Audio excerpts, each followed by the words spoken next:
Would you like to tap into the power held in challenging emotions? How can you enjoy a full spectrum of emotions with curiosity, humor, and play? This show is designed to support you to build confidence with emotional resilience. You're listening to or watching the Sedona Soul Sisters show, where we share psychic guidance and healing for embodied spiritual awakening. I'm Christelle Arcucci, and I'm on a mission to support spiritual practitioners to access your intuition, unlock your psychic gifts, and live your purpose. A big thanks to all our listeners all over the world, and a special shout out and a boost of love to our listeners in Guatemala City, Guatemala. You can schedule sessions in Sedona or virtual psychic sessions, mediumship, angel readings, starseed readings, Reiki healing, soul contract work, and more at SedonaSoulSisters.com. It's time to repair the healing web on planet Earth. I find that so often clients are in a battle with emotions, aiming to, trying to only feel good all of the time, which is impossible. But then unfortunately it creates this downward spiral of I don't feel good all the time, so then I'm being hard on myself and being mean to myself for not feeling good all the time, which makes me not feel good, and then it becomes this downward spiral of disaster and despair. I like to think about emotions as different flavors, currencies, and frequencies of life force energy. Human experience on planet Earth now is going to be a full spectrum experience. It's not going to be all happy, and ideally it's not going to be all challenging. There's going to be everything in between: ecstasy, tragedy, love, loss, health, disease, highs, lows, night, day, all of the seasons. This is all true of our emotions as well. Emotionally, we go through seasons where we experience things of great joy and pleasure. There's many ways of working with emotional energy, emotions, energy in motion. It's really important to begin this conversation with that reminder. What if emotions are simply energy? The challenge arises because often we have a category of desirable emotions and undesirable emotions, emotions that I want to have and emotions that I don't want to have. And the more that I try to control the situation, the more my system gets into a fight with my emotional body. I move into an adversarial relationship with emotions. It sets the situation up for disaster. So we're going to work with the foundational piece that emotions are energy in motion. A key point to keep in mind is that if it's energy in motion, if we're feeling a challenging emotion, we try to lock it down, to push it down, to put it away, to bury it in the basement, to put it in a place that it won't get out and cause trouble. But if emotions are energy in motion, the best thing we can do is to move the energy. I like to think about emotions as different flavors, currencies, frequencies, colors, different aspects of life force energy with which I can create. Emotions are energy in motion. The tendency is to lock down and try to stop the movement of that energy. Yet, if you can turn your attention to curiosity, what is the invitation of this energy? The challenge that arises in developing emotional resilience is the stories that our mind tells us, or the mind's fears about what the emotions will do. The invitation, once you recognize, oh, this is energy that wants to move, instead of this is fear, this is anxiety, this is disgust, this is disappointment, this is frustration. You might notice that you name it and get hooked into a story. Yet in that process, if you can get curious about the sensations of the emotion rather than what the mind's diagnosis is of the emotion, get curious. What is the invitation of this emotion? If it is energy that wants to move, how does my body want to move right now? What are the sensations I'm noticing in my body? Oh, I'm noticing my feet are bouncing. Explore what might happen if you stand up and walk in place. Or if you can, go for a walk around the room or go for a walk outside. That's a simple example of how curiosity about how the energy wants to move turns a challenging emotion or an emotion that our mind or our past experience has decided is undesirable. It turns it into an opportunity or an invitation. I like to think about emotions, this energy in motion, as currencies, frequencies, flavors, colors, invitations. So I have actively worked to shift my relationship with emotions. In getting curious about asking my body, how does this sensation, how does this energy want to move in my body? Depending upon the setting that you're in, experiment with the invitation. When you notice restriction in your throat because of a charged sensation in your body, what if you move your head? What if you make sounds with your voice? Explore with curiosity. How does this energy want to move? Our minds are designed for repetition and for what's familiar. So you will notice that your body-mind easily goes into whatever your habits are around emotions. Unless you have actively worked to rewire your brain since your childhood, what you do with emotions was wired in your early childhood. The good news about neuroplasticity is with practice, you can literally change how your brain is rewired. Your response to emotions. Emotions are energy in motion. Getting curious about the sensations rather than the mind's diagnosis and playing with what is the invitation of this frequency, of this vibration, of this sensation, is beginning to play with and explore emotions as energy that you get to decide what you do with it. So let's explore, for example, if we look at emotions as the 5 tastes: sweet, sour, salty, bitter, savory. All of us have our preferences of which ones we like and may even have cravings for them. Yet when you're cooking something, the master chefs know how to use, for example, sour and bitter, which are most often the ones that people aren't super crazy about. But a master chef knows how to use all of those 5 flavors to make an exquisite multi-course meal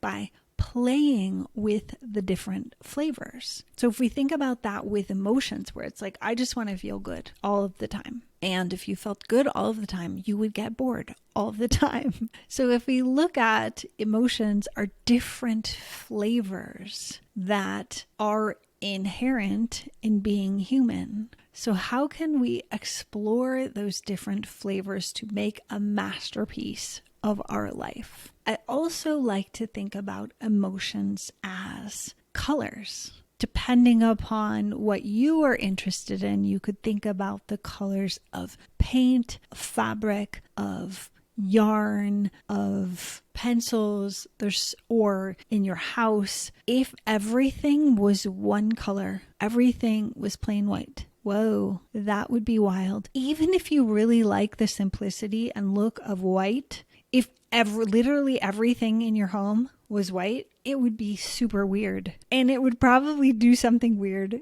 to your mind and your emotions. So part of what creates beauty is a variety of colors and textures and fabric and metal and wood and light and dark and so much. If we're looking at your home and using, even if white is the dominant color, you're still bringing so much into the space to create a variety of emotions and experience in the space. And of course, it's natural to be focused on trying to evoke certain emotions. The key with this episode is really being focused on Earth School is a full spectrum experience. So when challenges arise, how can we approach them in a way that isn't a battle, fighting with the emotion or shutting it down or running away from it or going into a people-pleasing tendency? Work with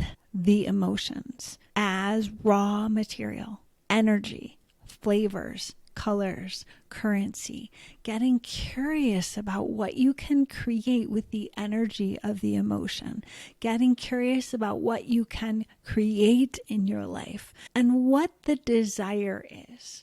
For example, let's say I have a conflict with a friend and I want to run away. I'm just like, I'm never talking to her again. That is the diagnosis of my mind, right? Is to be done with the relationship.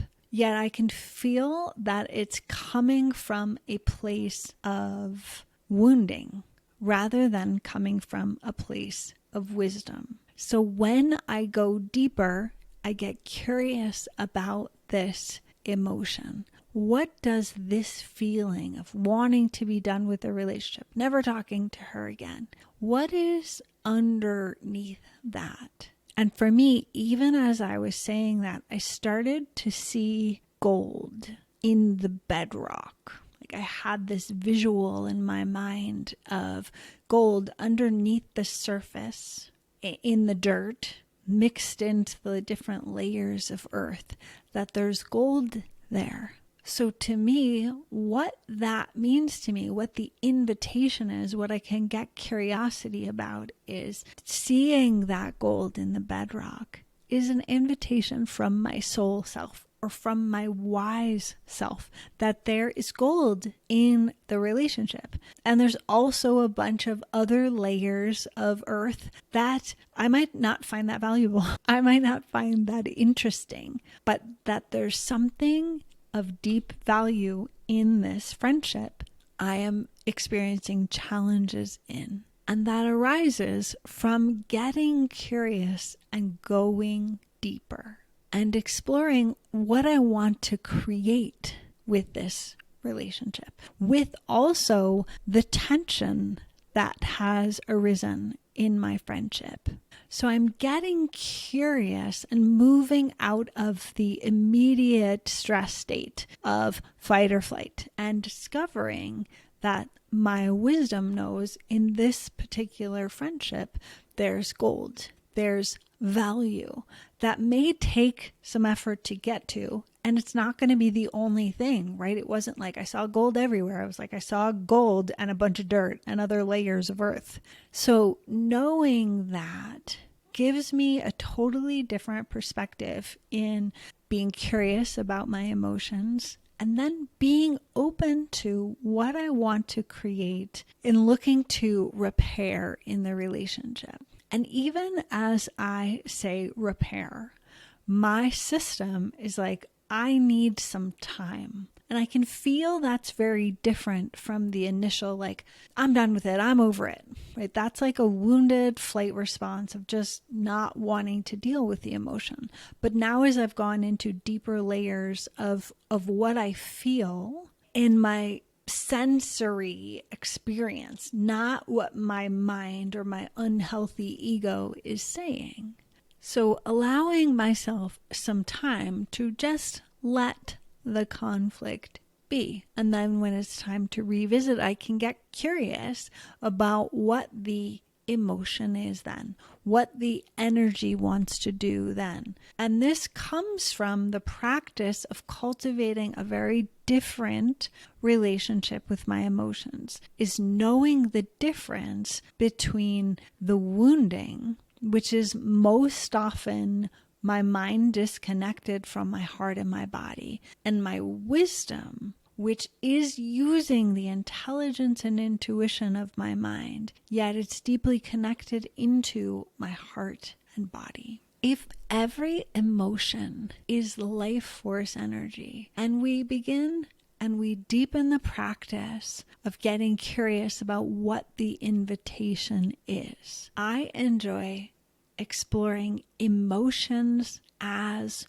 different colors that I can create with. And also that can support me in moving the energy. As we've already talked about energy and motion, what is the invitation of this emotion? What is the sensation in my body inviting me to do? Colors can often also be powerful in exploring how I can create something with the energy rather than just trying to shove it down, put it aside, get rid of it, is to be in the play of what can I create with this. In exploring this, if you think about a movie, if a movie was just good the whole way through, all of the characters were good, every single character was good, you would be super bored in like 10 minutes, maybe less. So part of what draws our attention in stories is a variety of emotions, the ups and downs, the interactions between the characters, the conflict, the challenges they face. Yet I find so often clients and students completely forget this in their own reality. They're like, I just want it to be good. I'm sick of this, whatever the challenge is. Instead of noticing that that's what makes life interesting. But I find so often that people are in a battle with emotions, trying to fight them off, get rid of them, shut them down, instead of being in this place of what can I create? What is the invitation? And stepping outside of your own present moment experience and thinking about it like it's a story. If you prefer reading books to watching a movie, either one will work. And thinking about what is happening in this chapter of the book in my life. What is happening in this scene in the movie? Remembering that, again, if the whole thing was just good all the time, you would be bored out of your mind. The same is true in your life. So part of it is to be like, okay, this is the play. This is what my character is doing. What is possible from this moment in going forward? How can I play with the emotions that are happening? How can I play with this scene of conflict? What might happen? Is getting curious again and playing with possibilities. Bringing humor in challenging situations is more of an advanced level strategy, yet it is so powerful to shift the energy super quickly.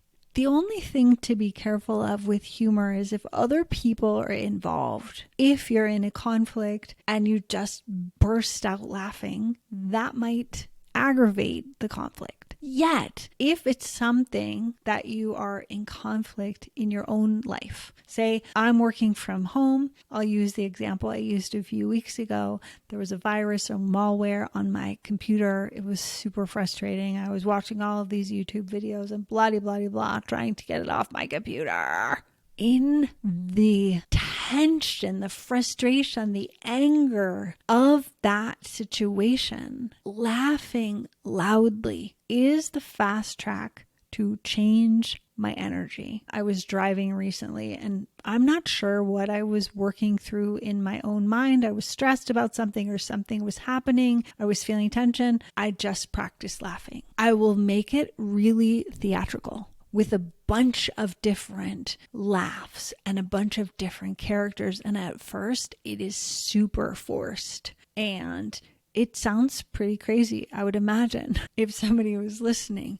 But in a very short amount of time, in less than 20 seconds, I will literally start laughing. And then my energy, my emotional experience is totally shifted because I'm out of that battle with whatever emotion I was struggling with. And I've opened the energy, made space, moved into a place of humor, which opens the space of being curious and playing with the energy, which most often then gives my mind a chance to work with my heart and my body to create a different outcome, a different experience. There is a practice out there called laughter yoga, and there are YouTube videos, and there are even like phone call-in lines where you can call in and it's just a bunch of people laughing. I think laughter is such incredibly powerful medicine. I wish I had more laughter in my own day. I wish I knew more funny jokes. I totally love making people laugh, yet it's better for me with people I know. Laughter is one of those things that I highly value in my life and would like to have more. Yet more often for me, it's laughter practice that I literally just start laughing. Maybe you remember or played this game when you were younger, is you lie on the floor and it's best with at least 4 adults or more, or 4 children. You lie on the floor and then somebody puts their head on my belly and then somebody else lays on the floor and puts their head on that belly, and it goes around so that everyone has their head on somebody's belly. And you start by going, the first person goes, ha. Second person goes, ha ha. The third person goes, ha ha ha. I haven't had to go more than a few of those and you increase it by 1. And soon everybody is laughing. And the thing that makes it so ridiculous and funny is that as people are saying ha, your head is bouncing. And then everybody starts laughing. And it's beautiful, hysterical, ridiculous, and funny medicine to practice laughing. So if you have a family, I recommend you try this. Laughter is such good medicine. It gives us that ability to move the intensity of emotions and to create more space to then be able to create something else with the emotion instead of being in the battle with our emotions.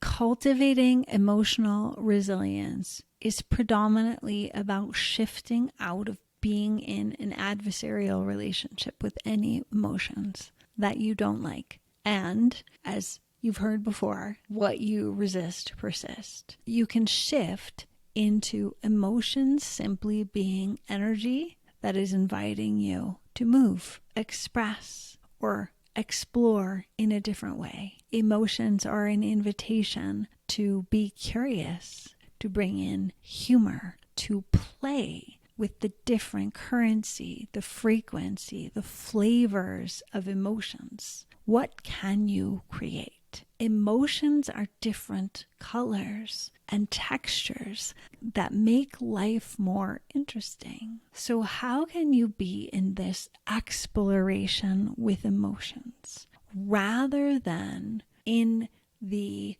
override mind? And what I mean by that is when your mind is overriding, it's running disconnected from your heart and your body. And it's generally judging, it's playing old tapes, it's repeating old, often unhealthy patterns.